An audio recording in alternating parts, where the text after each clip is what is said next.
All right. Hello. Welcome back. I hope you're having a good week. The question today was, what are you most grateful for this week? I see a lot of, my family, my friends, and so forth. That's, great. Really important to stay in close contact with people you care about in a time like this. I know I would be going crazy here if it weren't for my girlfriend who I live with. So she is, who I'm most thankful for this week. So great to hear you're all, focused on things you're thankful about. All right. With those niceties out of the way, let's get to something kind of negative, which is today's topic, or potentially negative, aggression. So we're continuing with this broad discussion about how people interact with one another, right? And that brings us to this topic, which is a fairly big one, a fairly common one. Aggression is incredibly common in both humans and other animals, as we'll talk about. But first, let's just define the term. But before we get into all of that, I just want to give a quick overview of what we'll be covering today. So first, we'll answer the question of what aggression is. We'll talk about some different models of aggression that define it in various ways. From there, we'll get into a discussion about what causes aggression, and we'll look at some different perspectives, the evolutionary perspective, the biological perspective. From there, we'll get into some more situationally based triggers of aggression, and we'll see how far we get depending on the time today. Some quick reminders, as always. I'm holding office hours via WebEx every Monday and Wednesday from 3 to 4 p.m. There is the link above. Just click that from any time between 3 and 4 on Mondays and Wednesdays, and we will be able to talk face-to-face about whatever it is you want to talk about, hopefully something class-related. Another announcement is SONA credits. So those you were able to do for extra credit. I just want to give a reminder about the deadline for that. That is May 7th at 11:59 p.m. Please, if you're planning on doing SONA credit, do not wait until May 7th to do it. There is a chance that there won't be any studies available on SONA to complete. So SONA is never a guarantee. It is really just dependent on what is available to do. So that is always a risk to run. So if you haven't already completed SONA and you want to complete SONA, definitely start checking the website as soon as you can to get started or to finish with that. Also, just a quick goal check-in. As I have been mentioning, just a reminder, I had you set those goals. I hope you're keeping up with those goals, whether they are self-care goals or mastery goals. So just here's your daily announcement about that. All right, so with all that out of the way, let's talk about what aggression is and is not. So I sent out a brief questionnaire earlier today asking about some specific behaviors and whether or not you thought that they counted as aggression. So thank you to everyone who filled that survey out. There were a bunch of you. So let's just see what you all said for each of those examples of behaviors. So purposefully punching someone with your fist. 98% of you said that this counted as aggression. Only 2% of you said it did not. I would kind of be curious to see why that 2% believed that this was not aggression. Because this is all personal opinion. So if you did say this was not aggression, feel free to mention in the chat why you feel this is not aggression. I'm just curious. Because most people said it was. Next, we have insulting someone verbally. Here we have still the majority, but maybe slightly less, said that this counted as aggression. So 93% said yes. Giving someone the silent treatment to punish them. Only 54% of people, so still the majority of the class, but almost half now, said that this counts as aggressive behavior. Driving on the highway and purposely positioning your car to prevent someone driving behind you from changing lanes. 91% of you said that this counted as an aggressive act. And then lastly, failing to defend someone who you know is being treated unfairly because you dislike them. Now here, the majority of the class said that this did not count as aggression. Only 43% of people said that it counted as aggressive behavior, right? So lots of different examples of behavior here. So what exactly is aggression? How might we define it? Aggression is something that we talk about a lot in day-to-day conversation, and we all have our own ideas about what it means to be aggressive or what is or is not aggressive. Typically, colloquially, like in everyday speech, when we use the word aggressive, it usually refers to physical aggression, right? Like, hurting someone and intending to hurt them physically.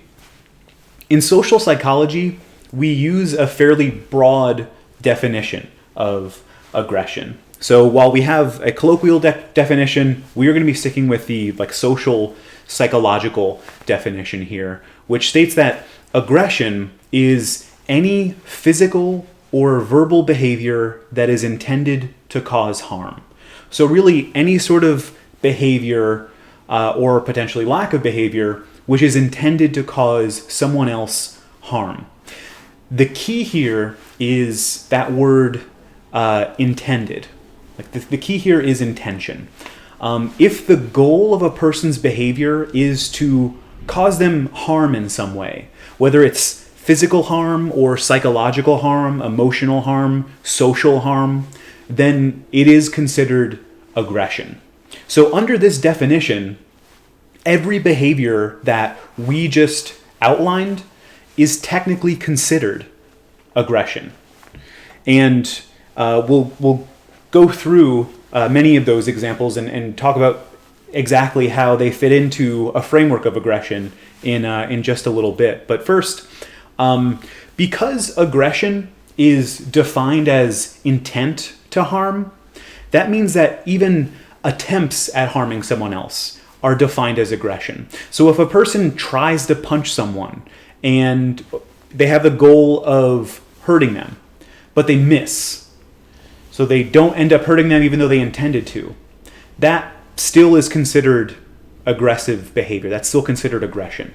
So this definition, it includes many different types of behavior, but it does also exclude a lot of things. So for example, let's say that you're sitting in class, if you remember what the classroom looked like in the glory days when we were allowed in that auditorium. You're sitting in this kind of tightly packed space. Let's say you're sitting there, you're tired, so you stretch your arms out, and because the room is so tightly packed, there's someone sitting right behind you, and you accidentally knock them in the face with your fist as you're stretching. Is that aggression, right? You just technically punch that person. According to this definition, though, that's not aggressive behavior. Even though you ended up hurting that person, it wasn't intentional. It wasn't your intent to hurt them. So unintentional harm is excluded from this definition. Unintentional harm is not aggression.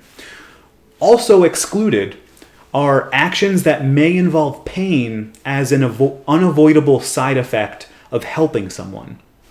So for example, think of a surgeon cutting open a patient, or a dentist drilling a tooth or yanking a tooth.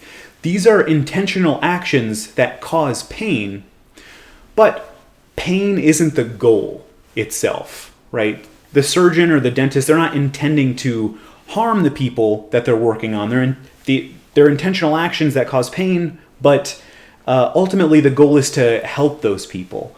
So even though those people are being intentionally hurt, those sorts of acts are not considered aggression either. So it all kind of depends on what the goal of the person behaving in a certain way is.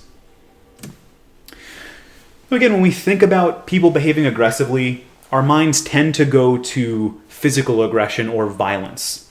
But violent acts only make up one portion of aggressive acts. There are many different kinds of behaviors that can be considered aggressive, both physical and verbal. So physical aggression, that's what we would define here as violence. So all violence is aggression, but there are forms of aggression that are non-violent. Forms of aggression that are not necessarily meant to physically hurt someone. So let's get into a little more detail about that point. So there's violent aggression and non-violent aggression. That's one way of categorizing aggressive acts. There have been numerous different typologies or ways of categorizing aggression that have been developed over the years. So here's one of those models. Here's one of those typologies. So according to this typology, there are two basic dimensions of aggression: physical versus verbal, and then active versus passive. So physical, that's one kind of aggression, and that just refers to like physically harming someone. The other side of that is verbal or social aggression. This refers to using non-physical means to hurt someone. Usually it pertains to hurting someone emotionally or threatening their social relationships. Non-physical bullying, like verbal bullying, would fall under this, for example. The second dimension of aggression is active versus passive aggression. So active aggression is when a person harms someone else by behaving in a certain way. For example, by hitting them or by, being verbally abusive to them. Those are active acts, right? You're choosing to behave in a certain way. Passive aggression, on the other hand, refers to intentionally causing someone harm by not doing something. So if let's say that I'm watching you walk down the street and I see that you're about to walk right into a low-hanging tree branch. I could speak up and let you know that, you're about to hurt yourself, but let's say I want to see you get hurt. So I choose to say nothing because, again, I want to see you hurt. Maybe I don't like you, or maybe I'm just a sadistic person. Whatever the reason, that's an example of passive aggression. By not speaking up, I'm causing you to suffer. So active aggression, you're choosing to behave in a certain way to hurt someone. Passive aggression, you're choosing to not engage in a behavior to hurt someone. To give you some examples of these, so like each of these categories can be combined in different ways to define various forms of aggression. So like active physical aggression would be things like hitting, slapping, punching, biting, stabbing, kicking, and so forth, right? You're actively hurting someone using some physical action. You're hurting them physically. Passive physical aggression, this, again, involves choosing to not engage in some activity so that you can harm someone physically, right? So the example I just used for passive aggression, like not letting someone know that they're about to hurt themselves so that they do end up hurting themselves. Or that one example of deciding to not move your car on the highway to let someone change lanes because you want to spite that other driver. That would be an example of passive physical aggression, right? Because you're behaving in a certain way, like you're choosing not to move, to make that like physical action.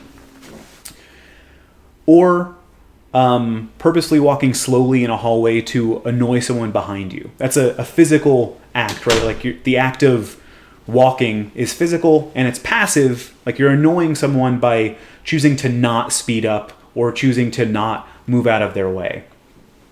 Yet another example would be a soldier on a battlefield. Imagine there's a soldier on a battlefield and they see an enemy soldier laying wounded, but this first soldier refuses to stop that enemy's bleeding. Maybe the soldier wants the wounded enemy soldier to suffer, and so they choose not to intervene to help them. That's passive physical aggression. Active verbal aggression includes things like verbal bullying, insulting someone, spreading negative gossip about someone, right? You're engaging in like active verbal behavior to essentially harm someone or their reputation. Passive verbal aggression would be something like giving someone the silent treatment in order to punish them, right? So you're trying to emotionally hurt someone by not speaking to them, by not doing something to them. Or let's say that you have a coworker named Joe and you really don't like Joe as a person. And maybe one day when Joe is not around, your boss comes in complaining about how Joe forgot to close the register when he was working yesterday and someone ran off with a bunch of money, right? But you know for a fact that Joe wasn't even working yesterday, so it could not have been him. But because you dislike Joe, maybe you choose to say nothing as your boss, complains about him. That's passive verbal aggression because you're hurting Joe by not doing something. You're hurting Joe by not speaking up in that instance to defend him. And as a result, Joe's reputation is being hurt. Maybe he'll lose his job, right? So you're harming him through not doing this verbal thing. So those are just some examples from this typology of aggression. Those 4 categories are one certain way of defining aggression, but as I mentioned, there are many different typologies of aggressive behaviors. So a different model differentiates between 2 basic kinds of aggression, hostile aggression and instrumental aggression. The important distinguishing feature here is the motivation behind aggressive behavior. So what motivated someone to behave aggressively towards someone else? Sometimes aggression results from anger. Maybe when someone harms us or insults us, like we see red and we want to harm them back, right? We want to hurt them just for the sake of seeing them get hurt because we're angry. This is called hostile aggression. It's also called reactive aggression or impulsive aggression, affective aggression, or hot aggression. It's motivated by passion or anger. So a person is motivated to be aggressive in reaction to negative feelings that someone else caused in them. So for example, starting a fight with someone who insults you. Or maybe, a teen girl bullying one of her friends who she's angry at because she stole her boyfriend, right? She's reacting in that case. So that's hostile or reactive aggression. Crimes of passion, if you ever heard that phrase, that would fall under this category. But not all aggression is reactive or driven purely by anger or vindictiveness. Instrumental aggression is when there's an underlying goal in behaving aggressively. So you're not aggressive towards someone because you're reacting directly to them, making you angry. It's not that you want to hurt them just to see them hurt. You're hurting someone because of some other motive, right? There's some underlying goal that you're trying to achieve, and the way you're achieving it is through acting aggressively. So it tends not to be based in emotion, which is why it's also called cold aggression. So it's more goal-based. So for example, think of someone who murders their spouse for the insurance money. They're hurting someone, but it's in order to gain some reward, that money. Or imagine a criminal running away from a police officer, and there's a person in their way on the sidewalk. And so that criminal, what they do is they push that person out of their way in order to, continue running in that direction. In that case, that criminal is behaving aggressively in order to avoid punishment, right? They're only pushing that person out of the way, not because they're angry at them, because they want to avoid getting caught. So that's another example of instrumental aggression. Acts of terrorism are almost always instrumental acts, right? So sometimes the goal of terrorists is to gain personal significance and achieve some kind of notoriety. Other times, terrorist attacks are used as strategic tools in times of conflict between countries or groups. War itself could be classified as instrumental aggression as well. So aggression for the purpose of achieving some goal. Lots of times, it's not a simple either or. So it's not that an aggressive act is entirely hostile or entirely instrumental. People can be aggressive for a variety of reasons, including both hostile and instrumental reasons. So it's not always like very clearly defined whether something is hostile or instrumental. And again, as I'm going through all this, please feel free to post your questions in the chat or send them via email after lecture if you're watching this after the fact. So aggression, here, this is a kind of a brief aside that has to do with research methods as they relate to aggression. So imagine that you're a researcher developing an experiment where you need to measure participants' levels of aggression, right? So like we've just talked about this concept, we've defined it, but how do you go about measuring aggression? If you're just running a simple like correlational survey-based study, it's easy enough to do this. You just develop a measure where you ask someone to self-report their own aggressive behavior, over, say, like the past month, the past year, or whatever, and they just self-report that. So that's easy enough. But what about in the context of a lab-based experiment? How can you measure aggression then? Like, what might be some ways that researchers can measure how aggressive someone behaves?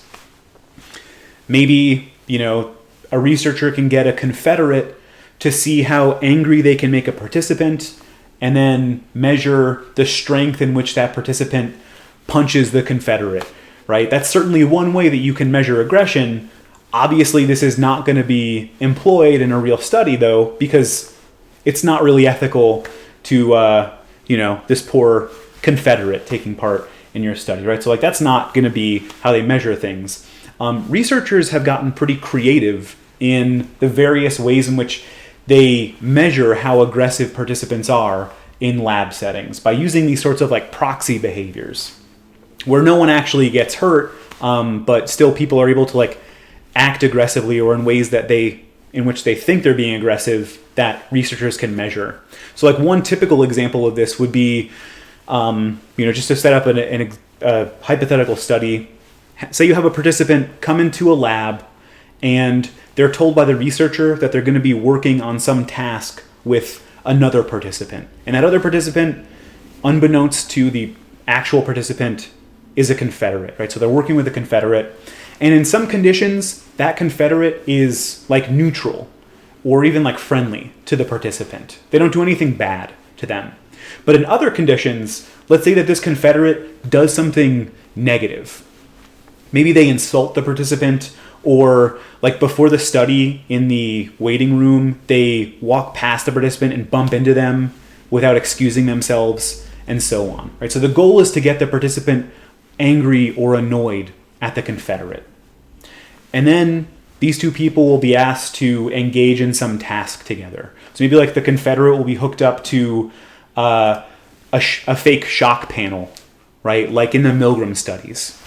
And then researchers will measure how long the participant holds down the shock lever as a way of assessing aggression, right? And I think I mentioned this method before a couple of classes ago, right? Where on these sorts of shock panels, you can either give it like a really quick flick of the button, which delivers like a very brief shock, or if you're feeling particularly vindictive or like maybe angry, upset at the person who's hooked up to the shock generator, maybe you want to hold that button down a little bit longer to really give them a good shock. So that's one way of measuring aggression that is fairly commonly done in these sorts of experimental studies. There are many, many other examples of researchers being creative in measuring aggression. One of my most favorite paradigms for measuring aggression has to do with hot sauce as a tool for measuring aggressive behavior. So usually the way this works is participants are told they need to prepare a bowl of chili for the other participant, who again is actually like a confederate. And that other participant won't be paid by the researcher unless they eat the entire bowl of chili. And so the participant is presented with different options of stuff to put in this bowl of chili. And like one of the things they can do is put in hot sauce into this bowl of chili. So they're presented with these different options of hot sauce. And so imagine you're a participant in a study, you're asked to prepare chili for someone else, and you're really annoyed or angry at that other person, what are you most likely going to do? You're probably going to choose maybe one of the hotter hot sauces. Maybe you're going to, give it a few good shakes into that bowl because you're angry at that person. Maybe you want to cause them a little bit of discomfort, a little bit of pain. Researchers will take note of either which hot sauce you used or exactly how much you added to the bowl as a way of assessing how aggressive you intend to behave. Right? So again, these are just a few of the many different ways that researchers measure aggression in lab-based studies. Some of them are kind of amusing, like the hot sauce paradigm. But I digress. So let's get back to the main subject here, which now we're shifting gears. So we just defined aggression. Now let's talk about why people are aggressive. Like why is it that aggression even exists? Is it purely due to social reasons, or is it due to cultural reasons, or might there be some biological basis to aggression? Lots of different perspectives we could take here in answering this question. Let's first start with the evolutionary perspective on aggression. So, does aggression have an evolutionary utility? Is aggression useful or beneficial in some situations? So to see the evolutionary utility of aggression, we can look at other species of animal and observe their behavior. So an organism will usually act aggressively against another organism that attempts to acquire or gain control over material resources that are necessary for survival, like food or nesting sites, feeding sites, potential mates, and so forth. Similarly, humans will display anger and aggression when others attempt to take control of their resources or their property.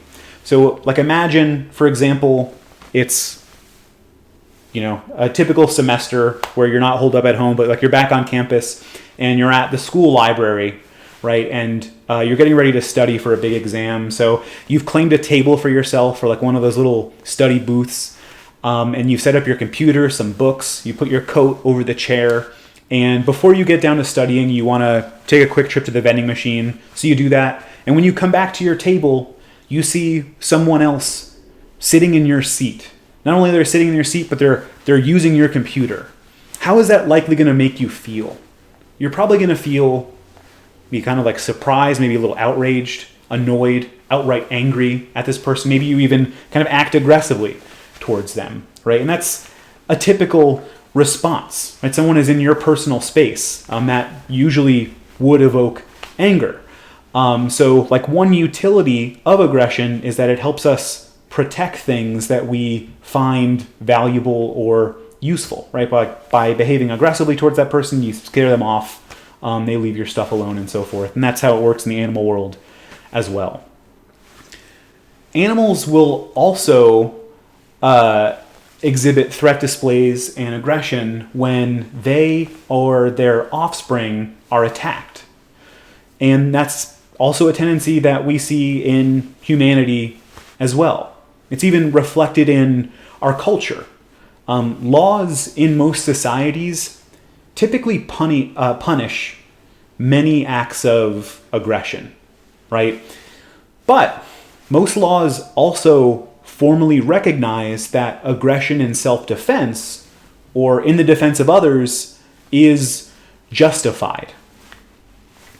Aggression in the animal world is also commonly seen in competition over social status. So many species like wolves, apes, hyenas, they live in dominance hierarchies where like certain members are much higher up on that hierarchy than other, and they're given special access to like resource or mates that people lower down on this ladder do not get. Lower status group members will sometimes try to achieve a higher status to gain access to more material resources or sexual partners, control over other animals' behavior, and they'll do this through acting aggressively.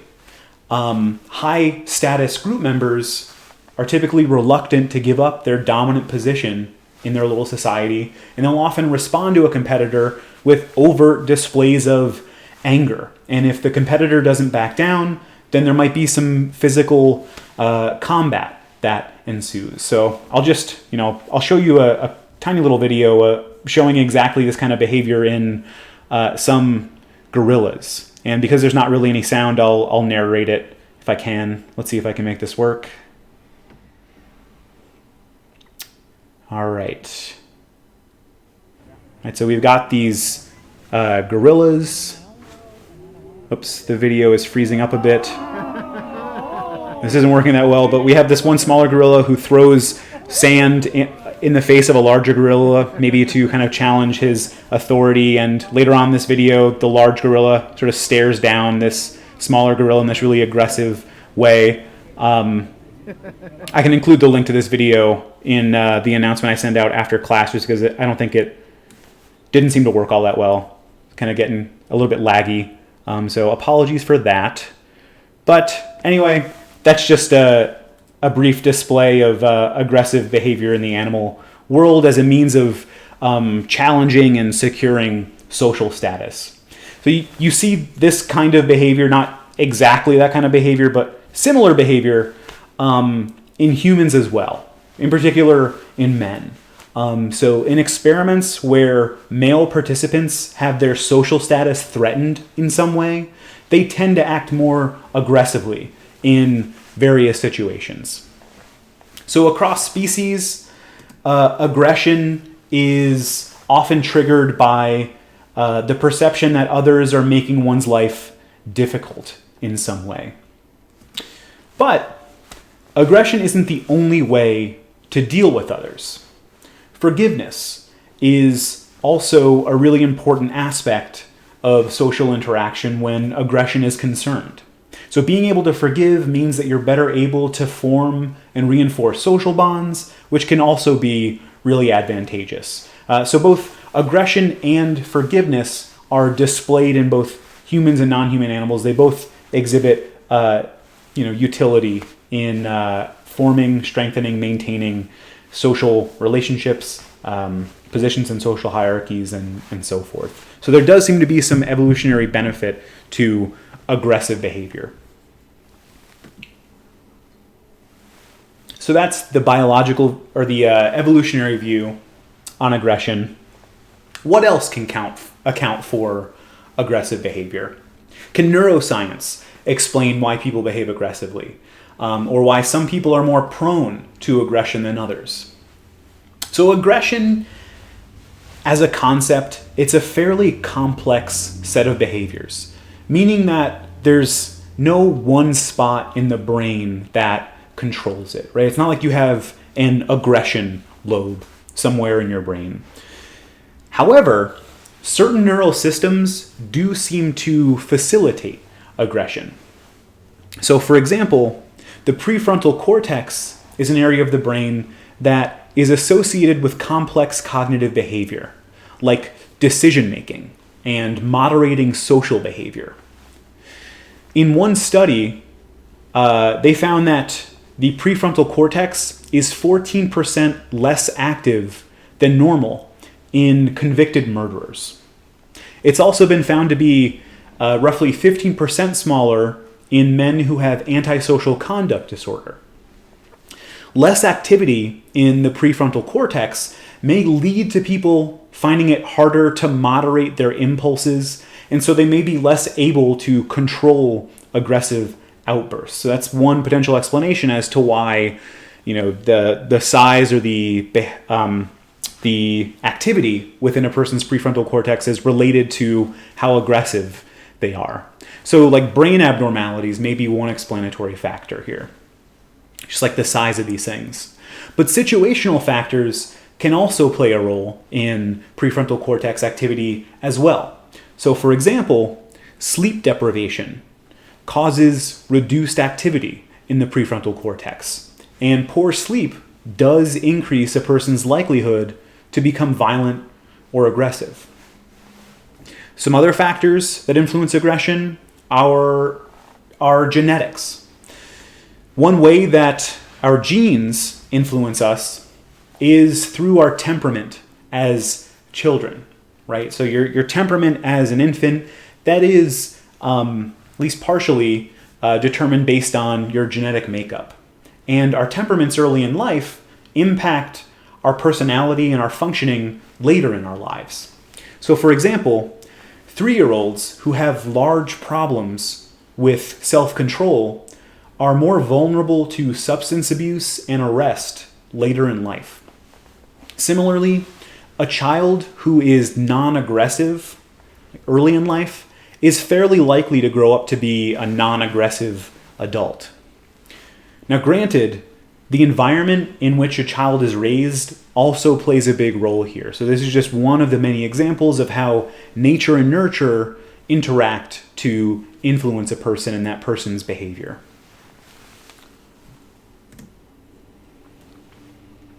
So now let's look at some individual differences, personality factors that relate to aggressive behavior on that last note that we just talked about, related like temperament affecting personality. So there are a variety of personality factors, personality traits that relate to increased or decreased likelihood of committing aggressive behavior. So one of those is impulsivity. Impulsivity is positively related to aggression. So impulsivity relates to a person's ability to control their thoughts and behaviors in the moment. If a person is extremely impulsive and has a hard time controlling their thoughts, feelings, and actions, they may have a harder time stopping themselves from acting aggressively if they are, angered in some way. So impulsivity, positively related to aggression. Something that's negatively related to aggression would be self-esteem. Self-esteem is negatively related to aggression. And again, self-esteem, as we've defined it before, like several times now, this has to do with how a person evaluates their own sense of self-worth. So the more self-esteem a person has, the less likely it is they're going to respond to some social situation with aggressive behavior. One more personality trait we'll talk about, and again, there are many, these are just a few examples. Trait anger. Trait anger is positively related to aggressive behavior. So what is trait anger? You know what anger is, right? Like anger is an emotion. At various times, we've all felt like angry before. Trait anger, though, refers to a tendency to become easily angered across time and situations. So someone who is high in trait anger, it's not that they're just always angry all the time, but I'm sure that you know people who have like a very short fuse, right? They're not always angry, but they're really quick to get angry in certain situations. It's like their go-to response for any sort of annoyance it's to get angry. Those sorts of people are likely high in trait anger. And again, trait anger is positively related to aggressive behavior. So there's just some various personality traits related to aggression. People who are high in trait aggression, or people who are prone to committing aggressive behavior, they tend to have what's called a hostile attribution bias. This is a tendency to attribute hostile intent to others' actions. So people who have a hostile attribution bias, they tend to experience some ambiguous event or situation, and they'll view it as hostile, like someone attacking them or doing something negative to them intentionally. So to give you an example of this, if someone bumps into you on a crowded street, what's your automatic response to that? Do you automatically assume that they did it intentionally, like they're like challenging you in some way? Or is your first thought that they might have done it accidentally, right? Like no harm, no foul. Or when you're walking along the street and you hear two people kind of walking behind you start to laugh, do you automatically assume that they're laughing at you? If so, if you answered yes to that and to the previous question, you likely have a hostile attribution bias, right? You're taking these kind of ambiguous experiences and assuming hostile intent behind them. So someone with a high or with a very hostile attribution, or rather someone with a hostile attribution bias, they tend to automatically assume that someone is intentionally being rude or intentionally being hostile in these sorts of situations. So as a result, people with a hostile attribution bias, they tend to be more likely to act aggressively in these situations. Right? If you think someone's being intentionally hostile to you, you're probably more likely to respond by acting hostile back towards them. So that explains that relationship here. So hostile attribution bias also positively related to aggressive behavior. How about some biochemical factors that influence how aggressive a person is? So like think about what are some chemicals that make a person more aggressive. You can probably think of at least a few. First and foremost, a major one is alcohol. Alcohol use is implicated in roughly half of all violent crimes and assaults worldwide. One of the reasons that alcohol is so highly associated with aggression is that alcohol lowers people's inhibitions. And it lowers their self-awareness and their ability to control their own impulses. It also makes people more likely to assume hostile intent in other people's actions. So alcohol kind of increases a person's hostile attribution bias, essentially. It also makes, or to give you an example of that, right, like someone in a crowd bumps up against you, again, we'll use that example. Do you view that as an accident or as intentional? People who have had a few drinks are more likely in that situation to view that ambiguous action as a provocation. And that in turn makes it more likely that they'll respond with aggressive behavior. So alcohol tends to de-individuate and disinhibit people, which can cause aggression. So alcohol is just one drug that causes or may lead to an increase in aggressive behavior. It's very likely that other drugs also increase people's levels of aggression. So for example, stimulants raise people's levels of physiological arousal, which can result in aggression in the right circumstances. However, illicit drugs tend to be a lot harder to study scientifically. And that's largely for legal reasons. It's difficult to use illicit substances in research studies. A lot more hurdles to jump through. For that reason, there's actually not a very large body of research out there on this subject compared to legal substances like alcohol.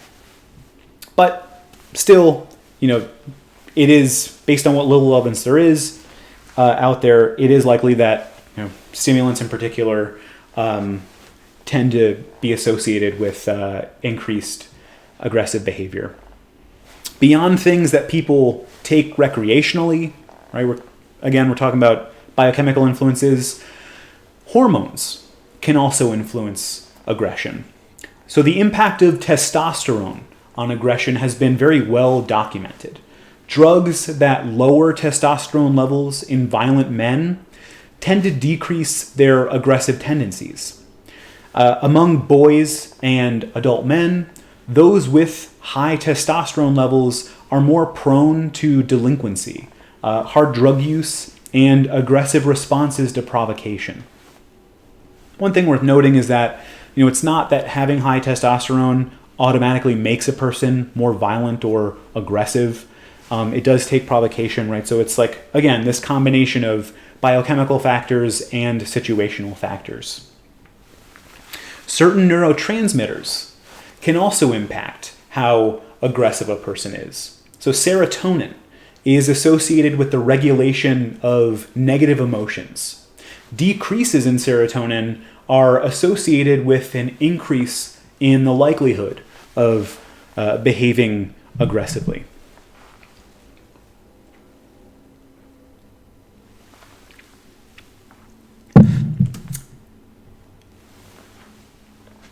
Kind of going back to individual differences in aggression, we were talking about causes of aggression or things that make aggression more likely. Let's talk about one thing that is not necessarily related to an increase in aggression. There's a common misconception that mental illness is related to violence or aggression. Now, as it turns out, the relationship between mental illness and violent tendencies is vastly overstated. So, looking at the data, there is a very small positive correlation between mental illnesses that cause psychosis and violence. So, for example, schizophrenia or bipolar disorder. However, the reality is that, again, this relationship is a fairly weak one, and people with mental illnesses are far more likely to be the victims of violence rather than perpetrators of it. Now, having said that, there does seem to be a relationship between mental illness and violence among people with substance abuse disorders. So, mental illness alone does not result in a major increase in violent tendencies, but when you add a substance abuse disorder to the mix, like to a mental illness, that does appear to result in an increase in the likelihood of committing a violent crime.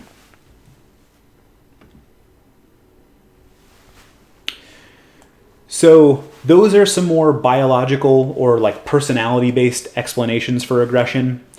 But as we've all experienced, sometimes just being placed in the right situation can make a person feel more aggressive.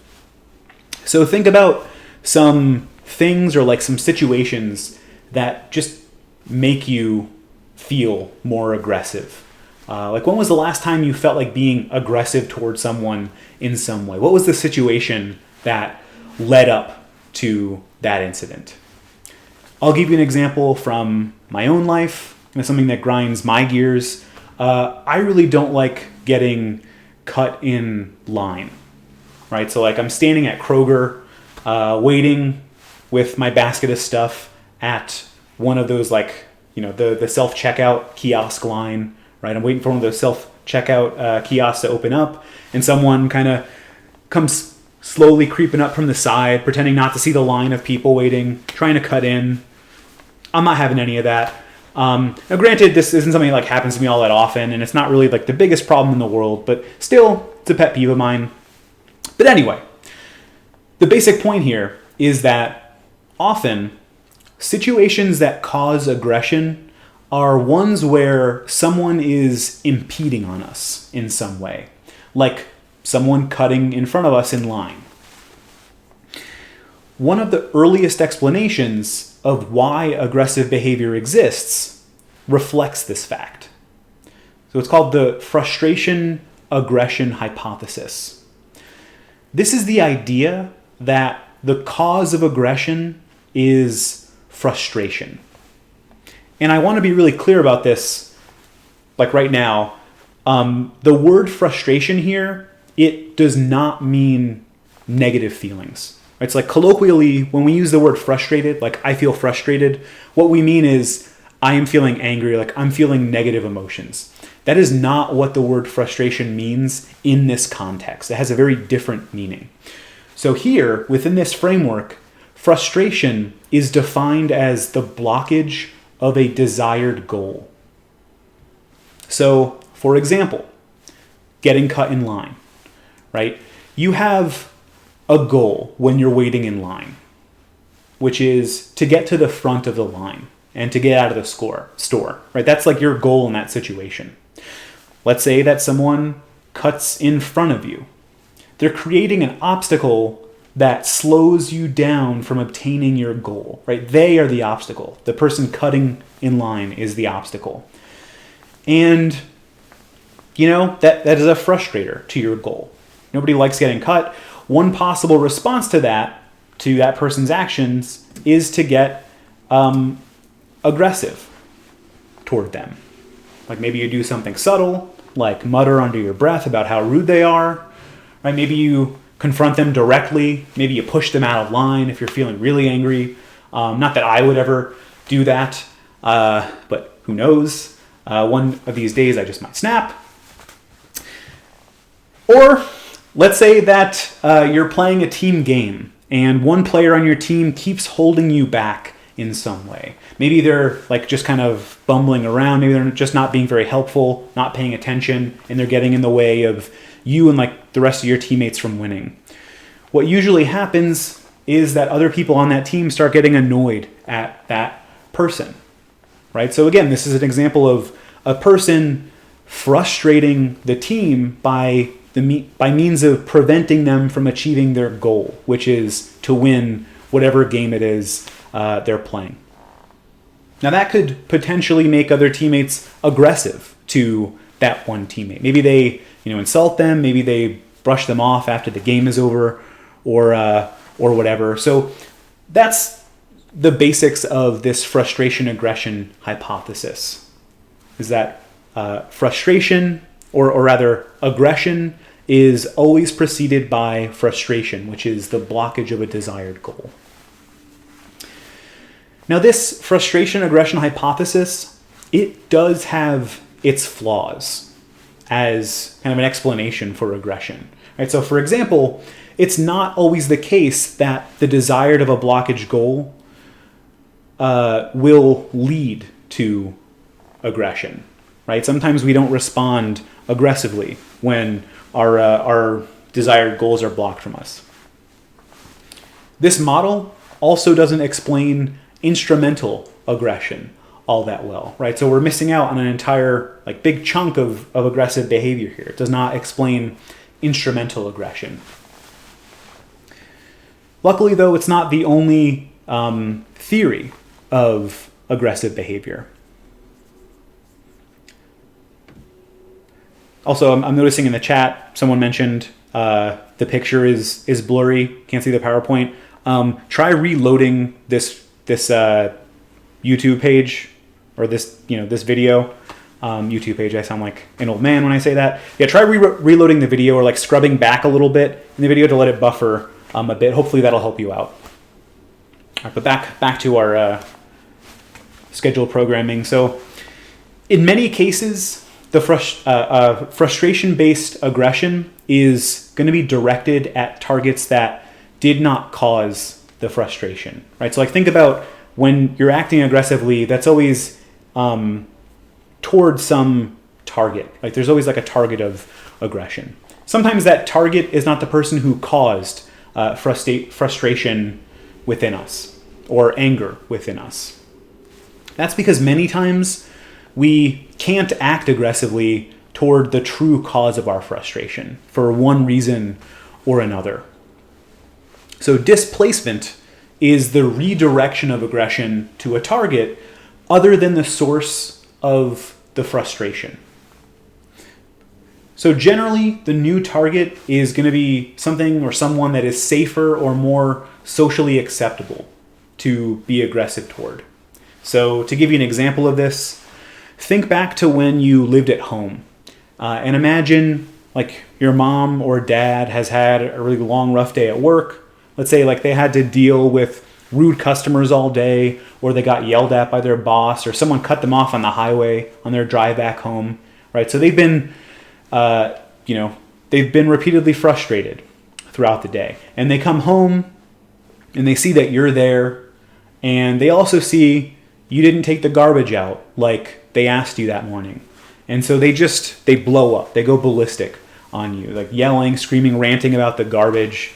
They gave you one simple thing to do. You couldn't do that, so on and so forth. And in your head, as you're listening to this, you're like, dude, it's garbage. Come on. There's no reason to be this upset about not taking out the garbage. I'll go do it now, right? You weren't this upset about it when I forgot last week. So why are you going crazy over it now? Well, what's happening in this whole scenario is displacement of aggression. Right? So how this works, some initial frustrating event occurs. Say, for example, your dad's boss yells at him, and that's anger-inducing, right? That's something that can be upsetting. No one likes to be yelled at. But he can't be aggressive towards his boss, right? He can't act on those angry feelings. He'd get fired, right? He'd get in trouble. His boss has power over him. And so perhaps he sits with that anger. He ruminates about it. He doesn't do anything about those negative feelings. So it's pent up inside of him. He ruminates about what had happened. And then he comes home and he encounters another frustrating event. You didn't take out the garbage, right? That is a second frustrator. Now that may be annoying in and of itself, but what really makes him angry is that this event has triggered his displaced aggression. Those sorts of negative feelings that were already welling up inside of him. Now the difference here with this second event, though, is that unlike dealing with his boss, he can be aggressive to you, right? It's more socially acceptable to be verbally aggressive to your children, and you may or may not agree with that, but societally speaking, more acceptable to be verbally aggressive with your children than it is with your own boss, right? So he's not just reacting to that minor annoyance of you not taking the garbage out. He's also reacting to that much bigger source of frustration that he experienced earlier in the day. Also, just want to state, I don't condone yelling at your kids in this way. Dealing with frustration via aggression is typically not a very good strategy. There's other things you can do with those feelings of frustration rather than let them get pent up and so forth. But again, I digress. Sometimes frustration is not just caused by the complete blockage of some goal. Sometimes frustration, it comes from the gap between our expectations and reality. So when our expectations in life are met and what we desire is reachable, we tend to be satisfied. We tend to be fairly satisfied with our circumstances. When that's not the case, though, we're more likely to become frustrated or to experience frustration. And that frustration can be compounded when we compare ourselves to others. Right? So the idea here is that feelings of deprivation can be relative. Feelings that you're being deprived of something, that's a relative feeling. You might be satisfied with living in a small 2-bedroom home if every other house on your block is also a small 2-bedroom home. But what if your next door neighbor lived in a giant mansion? Right? Suddenly, your 2-bedroom home seems more like a hut in comparison. Right? That's not very satisfying. You might get kind of frustrated just looking at that massive, expensive mansion across the street every day while you have to go home to your crummy 2-bedroom house, right? So there's evidence suggesting that feelings of relative deprivation can lead to hostility and aggression. So for example, crime rates tend to be higher in communities and countries that have larger income inequalities. That's just one example of this. And you know what? Let's pause here to do the Kahoot. So we'll pause. Please navigate to kahoot.it on your devices. Pulling that up now.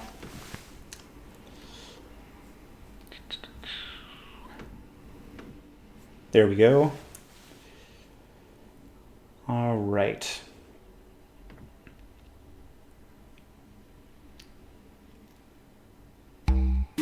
Okay, so there's the code. Please just make sure to join again with your first and last name as your nickname, or as much of it as you can fit in the nickname space.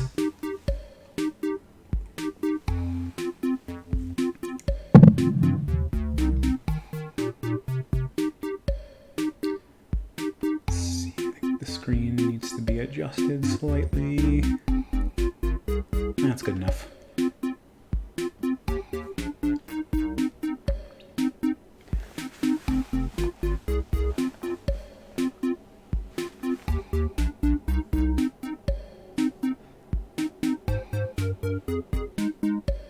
All right. Let's give it like one more minute before we start.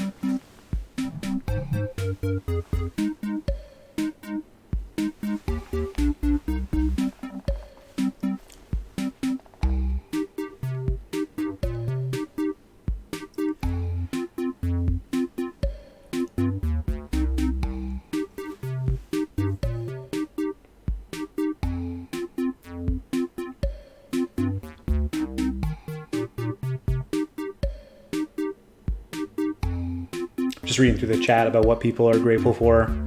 I am also grateful for super low gas prices. Patrick Stewart, it's a great one.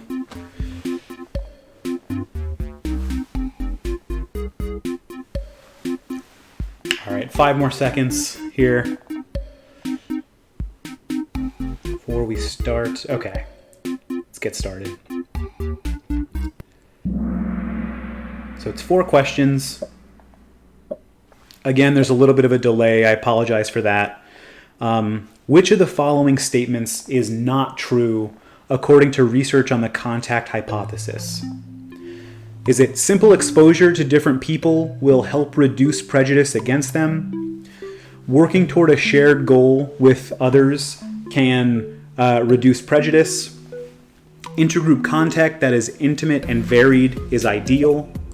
Or is it institutional support for increased contact helps reduce prejudice? Which of the following statements is not necessarily true according to research on the contact hypothesis? We talked about the various conditions that need to be met in order for the contact hypothesis to hold true.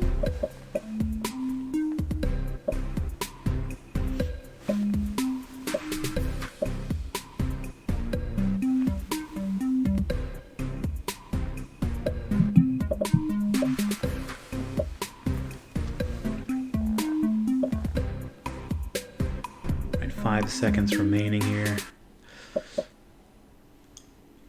And all right, well, we got a little bit of a spread here, but the correct answer is that first one.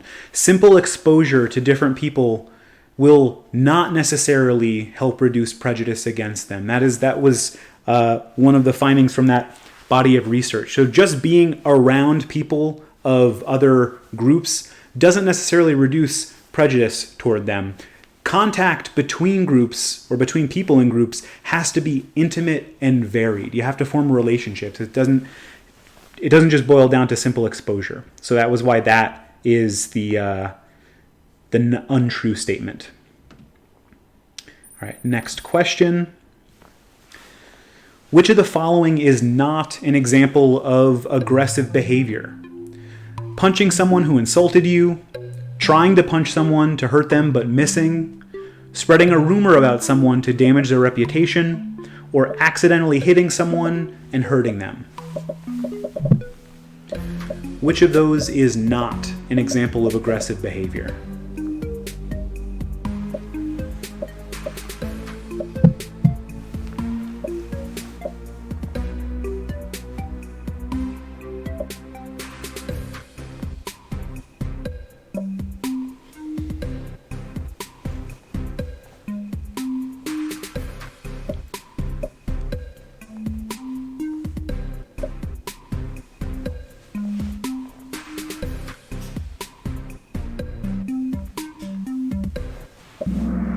Okay, most of you got that right. Happy for that. Accidentally hitting someone and hurting them, that's not aggressive behavior because there is no intent to harm someone else. Even though you're harming someone, there was no intention there, so that's why it doesn't count as aggression. So great job. 2 more questions. Which of the following is an example of hostile aggression? A, starting a fight to impress your crush. B, assaulting someone to take their money. C, punching someone because they angered you. Or D, tackling someone in a game of football. Which of the following is an example of hostile aggression? This is referring to the hostile versus instrumental typology of aggression.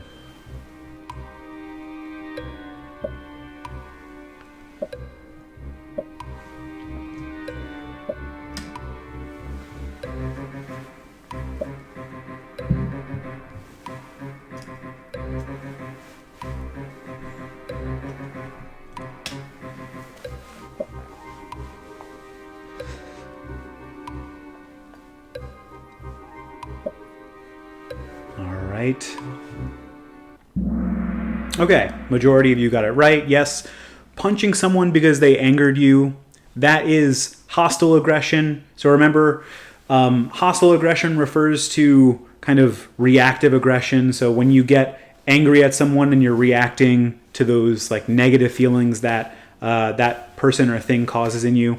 Those other three examples are examples of instrumental aggression, where harm is caused to someone else, but it's for some other goal, right? Like impressing a crush or taking someone's money or tackling someone for the purpose of, playing a game. Those are all instrumental aggression. All right, final question here. Which of the following is not, in and of itself, strongly related to violent behavior? A, having low serotonin levels. B, being highly impulsive. C, having low self-esteem. D, having a mental illness like schizophrenia or bipolar disorder. Which of those is not, in and of itself, strongly related to violent behavior?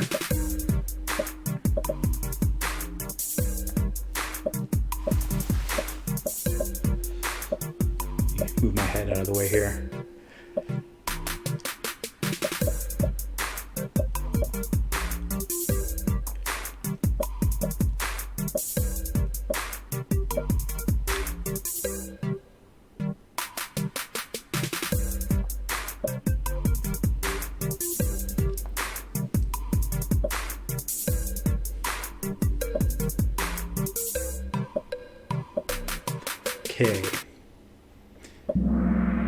Okay, again, some spread here.